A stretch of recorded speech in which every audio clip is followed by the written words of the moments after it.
بسم اللہ الرحمن الرحیم۔ ناظرین، کسی بزرگ کے بارے میں مشہور تھا کہ وہ انگلی لگا کر پتھر کو سونا بنا دیتے ہیں۔ یہ خبر اڑتی اڑتی کسی انتہائی غریب شخص تک جا پہنچی اور وہ دکے ٹھیڈے کھاتے کھاتے اس بزرگ تک پہنچ ہی گیا۔ بابا جی اس وقت پہاڑی راستے پر واک کر رہے تھے۔ انہیں اپنے پیچھے کسی کے پاؤں کی آواز آئی۔ وہ مڑے اور سامنے وہ ضرورت مند کھڑا تھا۔ اس نے بابا جی کے پاؤں پکڑ لیے اور اپنی غربت کا رونا شروع کر دیا۔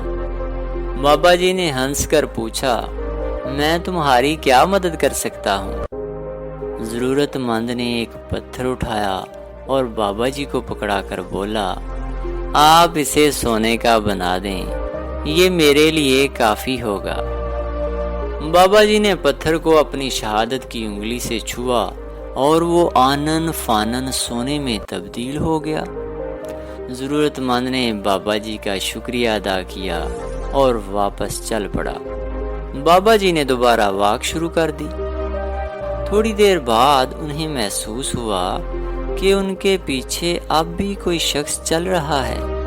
انہوں نے مڑ کر دیکھا تو وہی ضرورت مند ان کے پیچھے کھڑا تھا۔ بزرگ نے حیرت سے پوچھا، اب کیا مسئلہ ہے؟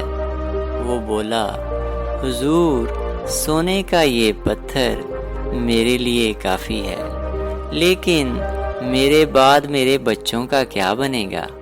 آپ تھوڑی سی مزید مہربانی فرما دیں تاکہ میرا خاندان بھی خوشحالی دیکھ سکے۔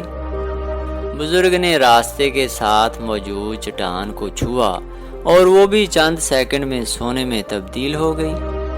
بزرگ نے اس کے بعد ہنس کر کہا، لے بھائی کرم داد، یہ دولت اب تمہاری 7 نسلوں کے لیے کافی ہے۔ وہ یہ کہہ کر دوبارہ آگے چل پڑے، لیکن تھوڑی دیر بعد انہیں پھر محسوس ہوا کہ وہ ضرورت مند ابھی تک ان کے پیچھے چل رہا ہے۔ بزرگ نے درست لہجے میں پوچھا، اب کیا مسئلہ ہے؟ ضرورت مند لجاجت سے بولا، جناب، میں دنیا کا سب سے امیر شخص بننا چاہتا ہوں۔ آپ نے اتنی مہربانی فرما دی ہے تو ذرا سی مزید نوازش کر دیں۔ بزرگ کو ہنسی آ گئی۔ انہوں نے ہنستے ہنستے اپنی انگلی دائیں بائیں پھیرنا شروع کر دی اور ذرا سی دیر میں پورے کا پورا پہاڑ سونے کا ہو گیا۔ بزرگ نے کہکا لگایا اور کہا، لو بیٹا، تم دنیا کے سب سے امیر شخص بن چکے ہو، اب جاؤ۔ وہ اس کے بعد آگے چل پڑے، لیکن چند منٹ بعد انہیں ایک بار پھر اپنے پیچھے قدموں کی چاپ سنائی دینے لگی۔ انہیں شدید غصہ آ گیا۔ وہ واپس مڑے اور دیکھا وہ ضرورت مند ایک بار پھر دانت نکال کر ان کی طرف دیکھ رہا تھا۔ بزرگ نے ڈنڈا اٹھا لیا اور پوچھا، اب تمہیں کیا چاہیے؟ ضرورت مند نے دائیں بائیں دیکھا، تھوڑا سا شرمایا اور بزرگ کی انگلی کو ہاتھ لگا کر بولا، جناب، مجھے آپ کی یہ انگلی چاہیے۔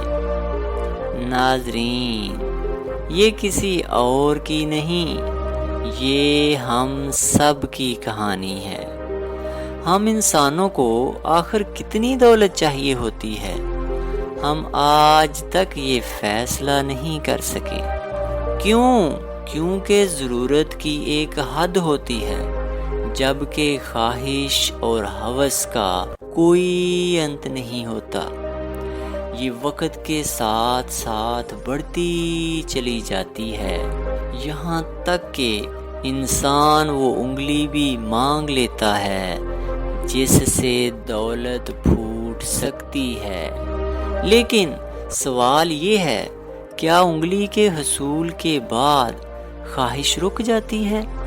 جی نہیں، یہ یہاں بھی نہیں رکتی، یہ اس کے بعد بھی آگے بڑھتی رہتی ہے، یہاں تک کہ انسان ختم ہو جاتا ہے۔ والسلام۔